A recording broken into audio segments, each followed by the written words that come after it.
الممثلة أوجي تورير طلعت تتعاطى سجائر. نعم، كما تشاهدون في عنوان هذا الفيديو بالحقائق التامة كما تنظرون، فتابعوا هذا الفيديو حتى الأخير، وهيا بنا لننطلق في الحقائق المظلمة عن أوجي تورير وحقيقة تعاطيها للسجائر. تنويه: هذا الفيديو ليس إساءة للممثلة أوجي تورير، بالعكس نحن نحب هذه الممثلة يعني كتمثيل في بالا خاتون في مسلسل المؤسس عثمان، لكن الكثير منكم نعم سينتقد، راح يقول لي يعني ما دخلك أنت في حياتها الشخصية.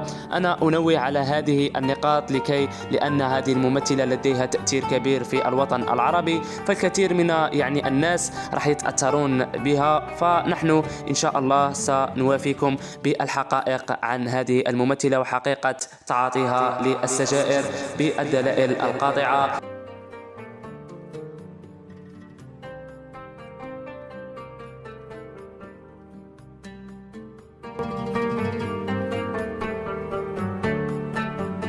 أوجي تورير أو بالا خاتون، الديانة فهي مسلمة، وأما الجنسية فهي تركية. تاريخ الميلاد 1995، محل الميلاد اسطنبول تركيا. أما العمر فلديها 22 سنة، وهي غير متجوزة حاليا. لون الشعر فهو أسود، أما لون العينين فهو بني. هي ممثلة حاليا في مسلسل المؤسس عثمان، وهذا هو أهم أعمالها. أما مشوارها الفني فبدأت في عام 2019. أما الجوائز التي حصلت عليها فحصلت على جائزة أفضل ممثلة في سنة 2021 في طاقم مسلسل المؤسس عثمان. وهيا بنا الآن لنتطرق إلى حقيقة تدخين بالا خاتون. ايش؟ بالا خاتون تتعاطى مخدرات؟ نعم، هيا بنا نتعرف على الحقائق.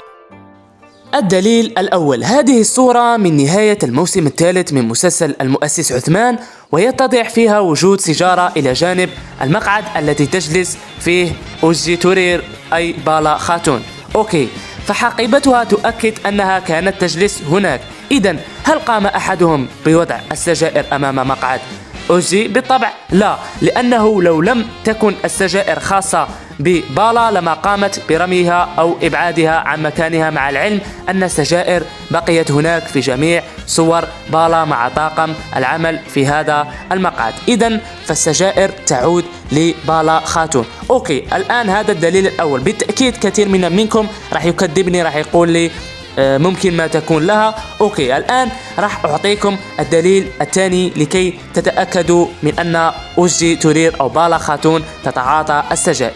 الدليل الثاني: أثناء متابعة الثلاثي ديدام وأوزي ويلدز أي بالا خاتون ومالهون خاتون وسيلجان لأحد حلقات مسلسل المؤسس عثمان، ظهرت علبتي سجائر على الطاولة، إحداهما لديدام أي سيلجان والثانية لبالا أي أوجي تورير. حسنا، هل يلدز ودعت علبة السجائر هذه؟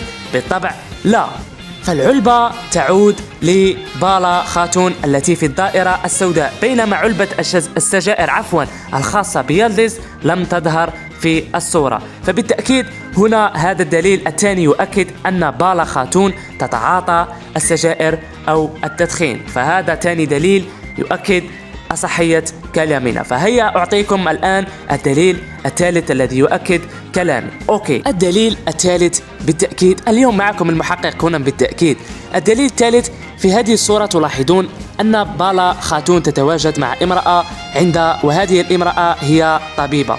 عند زيارة أوجي تورير لهذه الطبيبة كانت توجد علبة سجائر في مقعد الجلوس عند زيارتها لطبيبة البشرة، هذه كما توضح الصورة. حسنا، هل تلك العلبة تعود لطبيبة البشرة؟ إذن هل طبيبة البشرة تعالج الناس أم تدخن؟ بالتأكيد لا، لأن العلبة الموضوعة في مقعد أوجي تورير وتحت حقيبتها، مع العلم أن هذه الحقيبة هي نفسها التي ظهرت في الصورة الأولى، أي أنها تعود لأوجي تورير. هل اقتنعتم الآن أم لا؟ أوكي، راح أعطيكم دليل آخر. لو تلاحظون أن القداحة الموجودة في يد أوجي هي نفسها القداحة الموجودة في الصورة السابقة. أوكي، صورتها مع طبيبة البشرة، أي أن أوجي تورير مدخنة بصفة رسمية. وملاحظة مهمة: أعلم أن التدخين أمر يعني جد طبيعي، خصوصا عند الأتراك، والذين يمتلكون نسبة كبيرة جدا من المدخنين، لدرجة أن هناك أطفال أتراك يدخنون وهنالك محجبات مدخنات، أي أن هذا الأمر يتعلق بالشخص المدخن. لكني أردت التوضيح لأن الكثيرين لم يصدقوا كلامي، إذ أن هذه هي الأدلة يعني جد مقنعة، مع العلم أن هناك أدلة أخرى هي كلام أشخاص يعملون في طاقم تصوير المسلسل. يعني هل ستكذب أشخاصا يرونها كل يوم لمدة 12 ساعة؟ فأنا فقط يعني هدفي ليس الإساءة لهذه الممثلة، بالعكس أنا أحب جدا هذه الممثلة، فقط أريد أن أريكم فقط الجانب السلبي للممثلين. فلا يعني أن ممثلة أو ممثل تركي أنك تعمله قدوة لك أو يعني فكلهم يعني عندهم أخطاء وعندهم يعني سلبيات. فوصلنا إلى نهاية هذا الفيديو، أتمنى يكون عجبكم المقطع. إذا عجبكم ادعمونا بلايك، والسلام عليكم ورحمة الله تعالى وبركاته. رمضان كريم. سلام. بيس.